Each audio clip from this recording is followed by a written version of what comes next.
Okay, so if you have no idea what spoon theory is, that's okay. We're about to tell ya.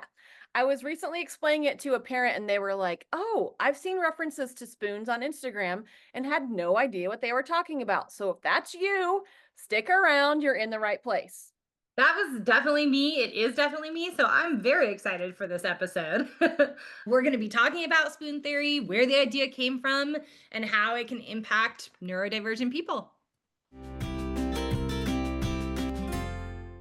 Welcome to Parenting Neurodivergent Humans. I'm Dr. Morgan Beidelman. I'm a psychologist, former teacher, parent to two kids, one of whom is neurodivergent, and I am neurodivergent myself. And I'm Brianne Colpitz. I'm a school psychologist, parent to two neurodivergent kids, and I'm ADHD, which means I'm autistic and have ADHD. Okay, so what is spoon theory? Spoon theory is a metaphor used to describe the amount of energy or capacity we have available each day. The idea is that everyone starts the day with spoons, and each time we need to do something, remember something, solve a problem, whatever, that takes a spoon, or maybe even a couple of spoons, depending on what it is. And when our spoons are gone, they're gone, and we're done.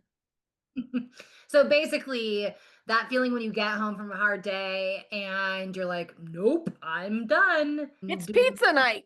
I'm ordering takeout. That Yeah. means you out of spoons, bro, and you're done. Yeah, you're out of spoons. Okay. Yeah, does that make sense? It does make sense. Yes. Yeah, I think a lot of listeners can probably relate to that because parenting's a lot of work and other tasks we have to do during the day. So the thing is, we don't all start with the same number of spoons, and we Mm. don't all need the same number of spoons to do a specific task. So let me give some examples. So walking up the stairs doesn't take any spoons for many people. They just do it without registering, without thinking about it, planning any of that. But for somebody with mobility limitations or chronic pain, that could take a couple spoons to get ready, plan for, do, and recover from. Mhm, mhm. So for neurodivergent people, things like being in a loud environment or having a shirt with a tag is taking a spoon where somebody else is not even registering those things, right? Maybe you have a learning disability or you're dyslexic and you have to read an essay or read a book or something like that's taking spoons. Mhm. So, where does this come from? So the term comes from a 2003 essay, and I hope I say your name right, by writer Christine Miserandino. She has lupus and used the spoons to explain how lupus changes the amount of capacity she has each day and how that capacity is used. Oh man, I am loving this spoon metaphor. And I think it's really helpful when thinking about our capacity as neurodivergent people, because as neurodivergent people, some of our disabilities are, and many times, they're invisible. And so this makes it really easy to kind of like visualize what is available, but also like for other people who are not as aware of what's going on, they may not really fully see or appreciate how impacted our kids are. And so the spoon metaphor can kind of like create a visual to an experience that other people might not be as privy to. Yeah. Um, And I think it's a good metaphor for helping our kids understand their own capacity. yes, yeah. Like if they can think in terms of spoons, Yeah. like what do I have capacity for? How much is this going to take of me today? Super interesting. I really like having like a way to visualize that. So makes me think going through the capacity that neurodivergent people have and like maybe the things that could impact their spoons might be a helpful place to start. Like for me, the first thing I think of is neurodivergent people may start with less or smaller spoons or all the spoons the same size. I don't know. Yeah. We got teaspoons. But to me, like, I feel like that would be like neurodivergent people probably start with less spoons. May not be true for like all people who are neurodivergent, but I would imagine that would be quite common, as well as people who have pain conditions, mental health struggles. Yeah, I think like if you're dealing with chronic depression, chronic pain, etc., you would likely have less spoons. And that would be similar for people who are neurodivergent because it may take more for them to meet their basic needs or do things that are thought of as basic executive functioning tasks. Or, like we talked in a previous episode, these are dynamic disabilities. So, like, one day it might take more spoons, and one day it might take less, depending upon where they're at.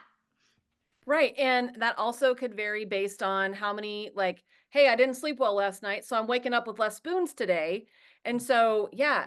So not only do we have the dynamic existence of like living with a disability, a neurodivergent brain, but also from day to day, the amount of spoons we have can change depending on our capacity and all of that. Right? Like how well we ate, how well Yeah. if something else is kind of like grinding on us. Yes. Mhm. Exactly.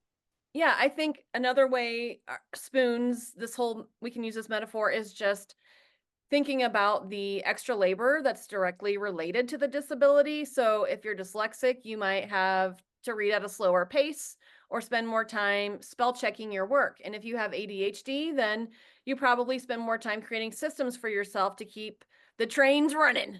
And this extra work time or time spent supporting yourself adds up. That can take a spoon. So that's like the invisible labor of the invisible disability. Right, right. When you're saying that, it also makes me think of this other one that comes up, which is like just decoding a world that is not built for your brain is draining. And Yeah. so, in addition to the direct impacts of your disability, neurodivergent people are going to spend more time trying to decode the world, maneuver in the world, plan for the world, rehearsing conversations, thinking through situations, coming up with ways to plan and accommodate themselves. Like, that takes up energy, it takes up spoons. Right, right. And, parents are listening to this podcast and just parenting, parenting neurodivergent kids, the mental load, we've done episodes about that. So many spoons are used for that.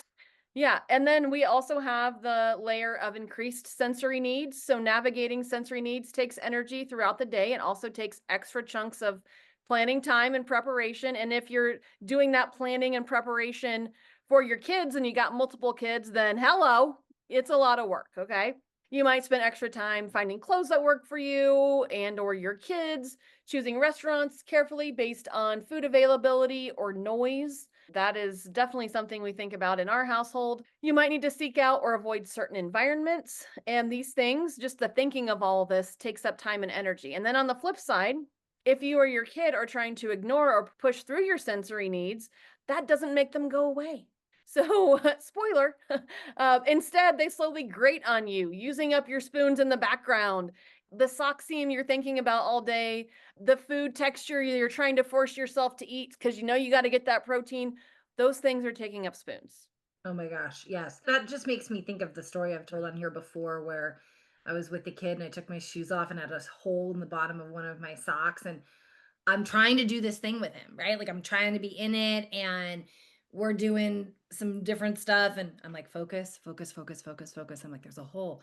It feels different. It's colder. And I was trying to like move my foot in different places so that would be less impactful. I was like, maybe if I put it on the rung of the chair instead of on the floor of the kitchen, it'll be better. And this is like all happening while I'm also being like, okay, awesome. Now do da da da. And was building and building and building, and it got to this head where I was like, I can't do this session anymore. And I had to be like, I have to go take off my socks. I'm I, about to be out of spoons over here because of this darn sock. yeah. Yeah, And that's real. yes, and I could feel myself getting irritated with him unjustly, and I could feel myself like having less and less ability to stay focused on the session. And as using this spoons analogy, I can just like feel the spoons like flying as the session was going on. Else, Relatable. somebody else would be like, Right, whatever. right. Yeah, It might be annoying, but it's not inhibiting your ability to show up the way that you need to, right? right. And for me, it was inhibiting me doing my job, really. Hi, Dr. Morgan here. I'm excited to announce a new group coaching that I'm running this fall just for parents of middle school and high school kids. I've heard from lots of you that there is just not enough out there that's targeted for parents of preteens and teens, and I agree. Preteens and teens are my favorite group of kids to work with, but they're often misunderstood. From technology to body changes to preparing them for adulthood, parenting a teen is so rewarding, and it's also a lot of work. And it's even more work somehow. It's like on steroids for parents of neurodivergent kids. So if that is you, check out the show notes for a link to my small group coaching. Over 4 weeks, we will dive into the unique needs of neurodivergent teens, problem solving your questions, and I will teach you some tips, tricks, and frameworks that you can use along the way and after our month together ends. Another one that is making me think through as we're going through this is masking, specifically from that neurodivergent lens. That feels like that takes a lot of spoons too, right? Like thinking about how to show up in a space, navigating the social expectations, just thinking about what parts of yourself to dial up and dial back. All of that just takes a lot of energy and a lot of time. And I know that we've talked about masking in a previous episode. So if you are, this is like the name of this episode is look at other episodes, but like take a look at our masking episode for a deeper dive into that. But it can be a huge impact on neurodivergent kids and adults.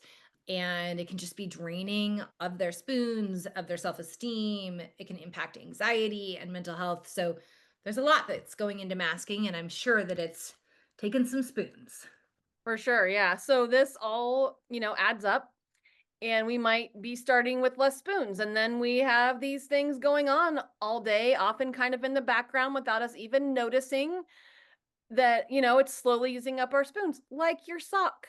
Then we go and we Yeah. do something, or our kid has a meltdown, and we're like, "What? Like, where did this come from? We haven't done anything today, really, but you have. Like, you've been doing all this stuff."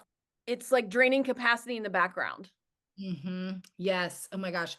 This makes me think of a computer, specifically my computer.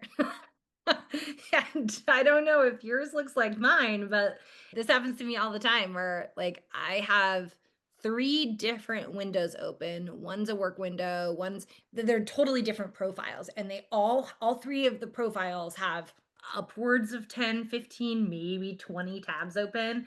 So there's like legitimately on any given day about 30 tabs across three profiles open on my computer. And then I try to open Zoom or sync something in Dropbox, and it's like spiral of death. I'm like, what the heck? Why isn't it working? It's like, tell me you're neurodivergent without telling me you're neurodivergent. How many tabs you got open right now? Like, can we make an assessment based on that? Okay, not really. Not really. Not But yeah. really, but funny. Yeah, so what can we do about this, right? So we got to adjust our expectations for yourself and possibly your child. If you have a kid who, like Morgan was saying, is like masking at school and trying to do that social interpretation in their brain all day long and figuring out like how to problem solve and whatever, and then they come home and they have no spoons left, and then depending on your day, maybe you're out of spoons too. So you kind of have to use a spoon to plan that, right? So and adjust your expectations, use supports and accommodations. So maybe apps that read things, calculators, alarms, spell check, anything you can do to reduce the impacts of your disability, do that. It's not cheating, y'all. It's accommodating. It took me so long to figure that out and not feel guilt about my rhythms and my ability to get things done and not feel, because we live in a capitalistic society that wants us to be productive. It's really hard to undo that programming and to understand your brain and to like work with it. All right. So I'm hoping the spoons analogy is helpful in that way. I think look for hacks to reduce executive functioning, demands of daily tasks. There's a lot of great tools that can help for sure. Do you ever wonder how your kid will find a job when they can't even find their shoes? The first step to teaching your kids to work the way that they're wired is helping them understand their intensity profile. I got a big dopamine hit learning about my intensities to be able to teach my own kids. Head over to our friends Intensity Hub and take the intensity quiz today at intensityhub.com. Brianne, the other thing that I was thinking about here is this, like, one of my favorite things is shoulding, as in stop shoulding on yourself. We have these narratives that run in the back of our heads about what we should be doing, what we should be able to do, and on and on and on. And myself as well, I am not exempt from this at all. But because shoulding sounds a lot like another word, I really like it because it makes me laugh. So I'll like be doing something or I'll be thinking something and I'll say like, "Are you shitting on yourself?" And then I'm like, you know, like like I couldn't say the other word, but like the programming of me that's like, "Don't curse." Right. But, the whole point of that is that like the idea of like stop shoulding on yourself for me and for a lot of other people, I teach it to teenagers a lot and to young adults because it's kind of funny and it breaks the tension that's often going on in our heads around like what we expect of ourselves and our current level of functioning. And so because it's funny, it can sometimes like break that a little bit so that we can then get a detached from our expectations a bit and start to analyze like what's going on and what we might need in this moment. Yeah. Um, Instead of just like looping in a stress cycle and feeling bad about yourself. Yeah. yes, exactly. So all of that to say, like, if that works for you, the idea of like stop shoulding on yourself works for you, please consider it because all people are shoulding on themselves all of the time. And neurodivergent people somehow are doing that like triple time as if there's like capacity for that. That's why it's Right. taking a spoon. Yep.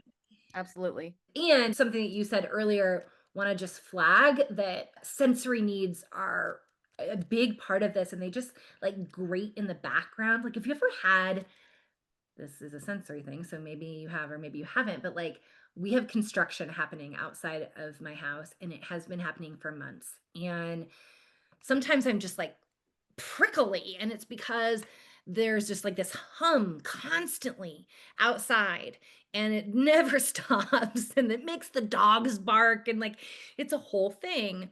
And our sensory experiences are like that, they're just grating in the background and they can really deplete our energies. And so anyways, knowing that it can deplete our energies and take a spoon, take that stuff seriously for yourself. And we have a whole episode on sensory experiences coming up next week. So be on the lookout for that. Or it might not be next week, it's coming soon if it's not Yeah. next week. I think it's next week. And I think, just listen to your body when it comes to that. Listen to your kids. Sensory needs are real. And we're going to dive deeper into that very soon. So, yeah, subscribe. Whoop. No, you're good. Sorry. I can't see you and the screen at the same time. So sometimes I'm just like guessing on if it's my turn. It's all good. It's your turn. Let's wrap this one up. Okay. Thanks for listening. As we said, we will be back next week to talk about taking sensory needs seriously. Make sure to subscribe so you don't miss it. And if we're a good fit for you, find us on Instagram. Dr. Morgan is at Dr. Morgan Beidelman, and Brienne is at It's Brienne Colpitts. And you can also find the podcast on YouTube and Patreon at Parenting Neurodivergent Humans. So check us out over on those platforms too. As always, if you have a question or topic you want us to cover, send us a note. You can message us on Instagram or use the Google form in the show notes. Thanks to our editor and producer, Erica Carpenter, and we'll see you guys to talk about sensory needs next week. Thanks for joining us. Bye. The other day, I opened my computer, I did something, all of a sudden you and I are talking, and I'm like, where is that? I could not find it on any tab that saved my life, and it was a hidden one. And I was like, I can't listen to us anymore. I have to do something. Just a quick disclosure, this podcast is for educational purposes only. It does not constitute a psychologist-client relationship and should not be used in place of an expert evaluation or therapy. as I was writing it, I was like, and then Brianne's gonna ask me how to pronounce it. And I'm gonna be like, I don't know, girl. Dyslexic people can't pronounce stuff. Yeah, we should just do an outtake of all three of us trying to pronounce certain things. Oh.